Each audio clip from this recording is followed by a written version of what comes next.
If you're an SME struggling with debt, don't sit back and hope for things to magically improve. That approach sinks more businesses faster than any market crash. Now today, I'm going to be breaking down some real actionable steps to get control of your debt, negotiate effectively, and build a stable foundation to move forward.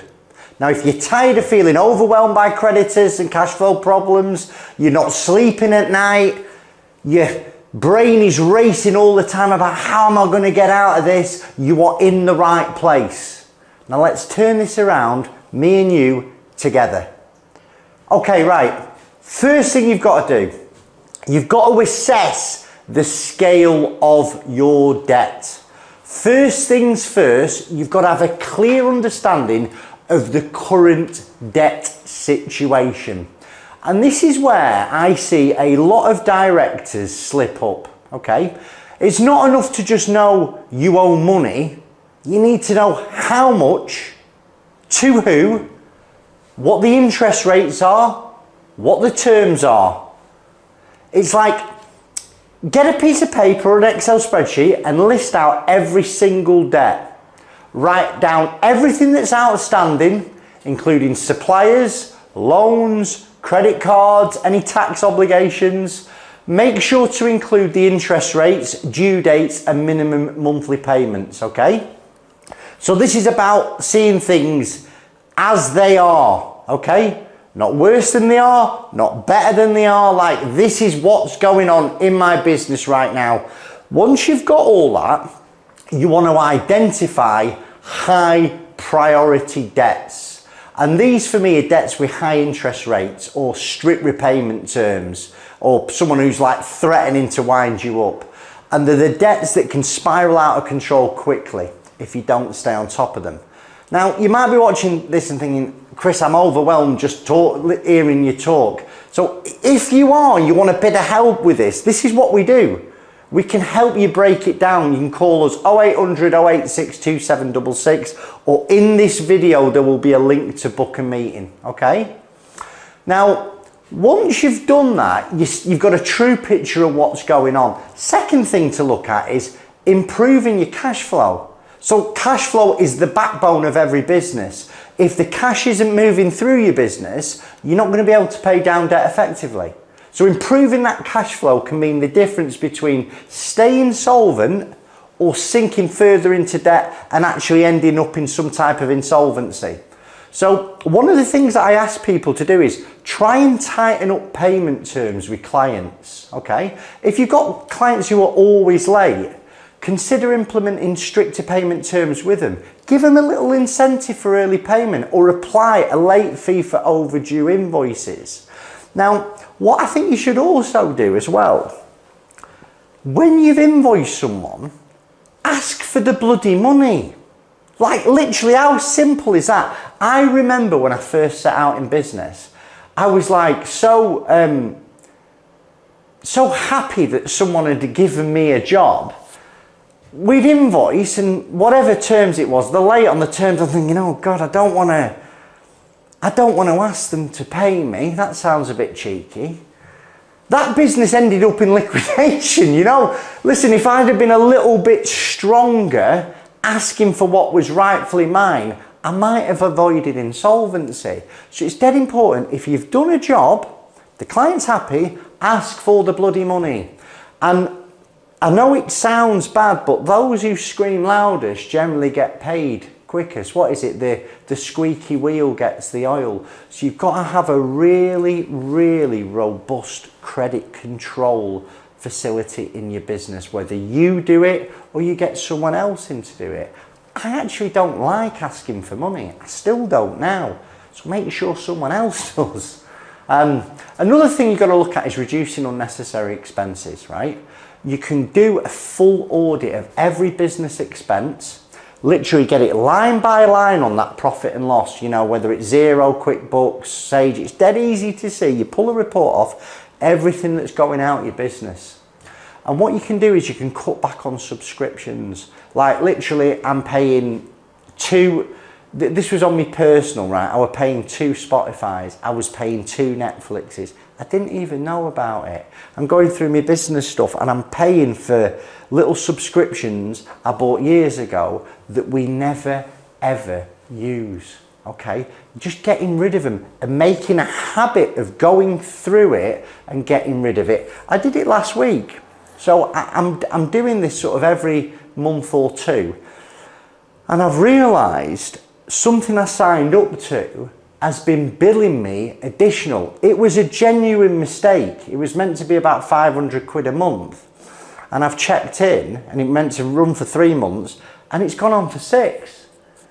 Now the old me had totally missed that. It could have been gone on for months and months and months, and I still got not a clue where this 500 quid a month's going out of my business. So I rang up the supplier. I said, listen, there's a problem here. Not an issue, right? They saw the mistake, they paid it back. That was 500 quid a month going out of my business that I could have missed. Another thing I want you to think about is start negotiating with suppliers. Like, every bit of cash you free up can basically go towards your debt repayment. And I know that's uncomfortable. Like, it is uncomfortable for me. I don't like going to suppliers to try and renegotiate deals. But if your business is hurtling towards liquidation, if you don't do that, if you don't have them awkward conversations or maybe even change suppliers, the chances of you making it are slim. Now, cash flow is all about maximising what's coming in and minimising what's going out. Keep this in mind as you review every area of your spending. And I see most businesses fail, not because they're bad businesses, they run out of cash. So literally, this is life and death for a business that's struggling. You know, you've got to put your big boy or your big girl pants on when you look at this type of thing. Now, I mentioned previously about prioritising essential debts, okay? Not all debt is created equal, okay? Some debts, like those with HMRC or a secured loan, they carry harsher consequences if unpaid, right? You've got to try and prioritise these debts, but don't be afraid to negotiate. You know, negotiate payment plans with suppliers if you're struggling to pay them. Reach out and let them know, okay? People are behind on their bills right now in all different sectors, and you've got two types of director. You've got one who goes, buries their head in the sand and thinks, I am not dealing with this, I'm not speaking to that supplier, I'm not giving them the bad news. And you've got another director who knows he's struggling, but he's on the phone to them every week telling them what's going on, okay? Even if you're speaking to a supplier saying, listen, I just can't pay you, it puts you in better regard than that other person who just buries their head in the sand, because I see this regularly. The one who's communicating with the supplier doesn't take action, certainly not straight away. The one who buries their head in the sand, the supplier thinks, well, I can't get hold of him. It's as if he's disappeared off the face of the planet. Let's proceed with sending bailiffs or a winding up petition, okay? Most suppliers that you have would prefer a steady lower payment over no payment at all. And think about it, come on, it makes sense that, doesn't it? Listen, I haven't got the money that I owe you this Friday, but I tell you what I can do, I can give you this now and this the week after. Another thing when it comes to HMRC, you've got to talk to them early. Like HMRC, they offer something called a time to pay arrangement, and it's going to allow you to spread payments over a longer period. But the key here is transparency. Reach out to them before things escalate. My bloody coffee machine's turning off again in the background. Now, HMRC will give you extra time to pay them, okay? As long as you can demonstrate you can pay them, as long as you're talking to them. Now, a time to pay arrangement, let me give you an example. I had a guy the other week, he owes £100,000 in the VAT, okay? Really doesn't want to liquidate because he has a license to protect. So what he's done is, it's a lot of money, 100 grand. It is to me, I'm sure it is to you. But to avoid insolvency, we give him a little bit of coaching and we helped him negotiate with HMRC. And he's managed to negotiate to pay that over the next 2 years. And it saved his business. Now, one of the key things when you're in a time to pay arrangement, you've really got one chance of getting it right. He's got to keep up to date with current VAT obligations, current corporation tax. And as long as his business trades how he thinks it's going to trade, he's going to get through this. Now, if you've got a history of not paying time to pay arrangements, the HMRC will say no. Or they might want you to pay it over a shorter period of time. I've seen people negotiate a 3-year time to pay arrangement, but generally that's because they've got a good compliance history. But remember, in a liquidation, HMRC, even though they're a preference creditor, so they're one of the first people to get paid, in a lot of insolvencies, they don't get anything. So again, the key thing is transparency. Reach out before things escalate. Now, like I say, I've had it myself. Negotiating with creditors, it doesn't feel intimidating. It is bloody intimidating. Like, we can help you with that, okay? I'm a lot better at negotiating with your creditors than I am with my own, okay? Not that we have any today, but I've been in that position where, remember, you know, I'll tell you, when I owed HMRC when my business went insolvent, I didn't know my arse from my elbow. I'll tell you my best thinking, right? I owed the HMRC money. I had no way of paying the HMRC. Instead of ringing the HMRC, what I thought the best thinking that Chris come up with at that time was, I'll tell you what I'll do, I'll put a pin lock on the door so they can't just walk in the office. I'm laughing, that is the God's honest truth, you know? I just didn't know what I didn't know.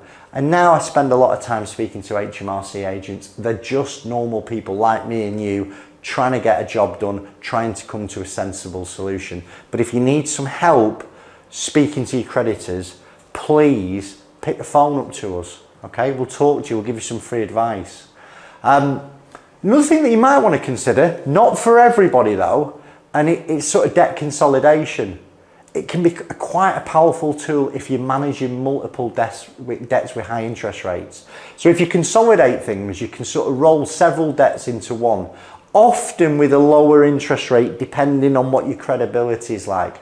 So you could explore business loans for consolidation. Now, you want to really find a reputable broker that goes out and specialises in this. Just make sure that the interest rate and the repayment terms are better than your existing debts. And here's another thing, right? There are benefits to risk and risks to this. Consolidation can simplify payments, it can reduce interest. But you might be asked to sign a personal guarantee. Now, if you've got some debts that aren't personally guaranteed and they're business debts, and the only option of getting ahead of this and dealing with them all is signing a personal guarantee, I would be really concerned in that scenario. And you have to be 1,010% that you're getting through the mess if you've got to put a personal guarantee on this, okay? Sometimes consolidating debt is actually just kicking the can down the road. Now, when it comes to consolidation, it's an idea for some people, but you need to get specialist advice. And again, it's one of those things where you might not like me, you know, I'm not everyone's cup of tea, but you need to speak to somebody before you pull the trigger on actually getting an additional loan in to deal with this stuff. Get some specialist advice. I want to touch on again about communicating regularly with creditors. If you're behind on payments, or you expect you might be, you've got to get out and be proactive with them, you know? Avoiding them, it's going to damage your credibility and it's going to limit your options. What I say to people is, explain the situation honestly. Like, everybody appreciates transparency, right? If somebody's straight with you, but you don't like what they're saying, it's quite hard to get angry with them, okay? If you are absolutely transparent with creditors, they're often going to be willing to work with you if you're upfront about your challenges. and you propose a realistic plan. Remember, most of your creditors, they don't want to take action against you. And the reason they don't is if they wind your business up in the courts, they're not going to get anything back, most of them, or they're going to take a massive haircut on what's owed and they'll get something way down the line. You know, ask them about alternative arrangements. Some creditors might offer options like reduced payments. They might give you a temporary freeze. They might extend the term. The key thing is again, you're open, you're honest. Communication builds trust. The more transparent you are, the more willing creditors will be to find solutions with you. Another thing that I think some businesses need to look at is their pricing structure. Listen, we're looking at it right now. You know, I'm telling everyone a liquidation starts from £4,000 plus VAT. We're one of the best in the market. Like literally, we're one of the best firms. We have more reviews than anybody else. And it's been floated about that, listen, you need to increase your price because we're so busy. We're thinking about going from £4,000 to £5,000 or £4,000 to £4,500 for a minimum job. If you are consistently struggling with cash flow, it might be time to reconsider what you charge people. Are you charging enough to cover costs and generate a profit? Analyse your costs and your margins. Ensure that each service or product covers its cost, including debt obligations. And if it isn't, you're going to have to increase your price. This is all driven from understanding your numbers, understanding what your costs are, understanding what your selling things are, what's your average cost value. If you're not tracking that somewhere, this is all for nothing. It's in your head. If you've got a head like mine, the problems start in between my ears. I've got to look at data, I've got to look at information. Now, one of the things that sort of brought me to the point where maybe we need to increase our prices is sort of value-based pricing. So instead of me just basing price and costs alone, I've had to think about how much value I provide to you. Now, literally, that's not ego-based. We are, without doubt, one of the best insolvency advisors in the UK. Don't take my word for it, go and have a look at my Trustpilot. Like literally, we give you a service that not many people others do. Like we hold your hand from day one, we get all the rubbish out on the table and we help you plan a strategy. And guess what? Once we've taken some money off you, we still answer the phone. I'd say that a bit tongue in cheek, but there's so many firms out there, they promise you the earth. Once you sign with them, you never bloody hear from them again. But if you are offering more value to your customers, that might be a reason to increase your prices. You don't want to be the cheapest on the market. Someone's always going to undercut you. Somebody will always do a job cheaper for you. And if you get into that business, it's just a race to the bottom. Again, listen, if you're unsure how to approach pricing adjustments, book a call with us. We'll have an answer with you. One thing that is a big thing for me is leveraging professional help, especially when it comes to business debt. Now, managing this debt effectively, in most cases, means getting outside help. So you can work with an advisor like us, another insolvency practitioner, and they can open up your options that you might not have considered. Now, these type of advisors can help you identify areas for improvement and offer some tailored debt solutions and strategies. Now, if your business debt is insurmountable, you've got to look at speaking with an insolvency professional, because insolvency advisors, insolvency practitioners, they can help you explore more formal options like CVAs. You know, like what a CVA is, just so people who don't understand, it's if your business has got some legacy debt problems you don't want to liquidate, one of the things you can look at is a company voluntary arrangement, and that's where you include all your unsecured debt. You approach an insolvency practitioner, they'll review your business, they'll look to see whether this business can survive paying this debt over a longer period of time, you basically put all your debt in a pot and you pay it over 60 months. That's the longest you can do. Sometimes it's a little bit sooner. And if you can sort of put this proposal to your creditors and 75% of your creditors agree to it, the CVA protects you while you're in it. Listen, sometimes the only option that you've got is to actually look at a liquidation, where two ways you can look at it. You liquidate and the business is over, you've had enough, you let an insolvency practitioner give an orderly wind down of the company, sell any assets if it has any. Or a lot of business might look at some type of pre-pack liquidation or a pre-pack administration, where they understand this business is got no hope of recovery. They liquidate that business, but they purchase the assets of that company and start a new company with it. It happens all the time. The key thing with all about this is getting the right strategy. And if you want to create a strategy to do best for you and your creditors, you need to speak to somebody like me. You can call me on 0800 086 2766, or you can book a meeting in the link that's going to be in the description. So listen, to recap, managing business debt is all about understanding your current situation. You've got to improve cash flow. You've got to communicate with creditors and knowing when to get help. Do not let debt control your business. Take control and start putting some strategies into action.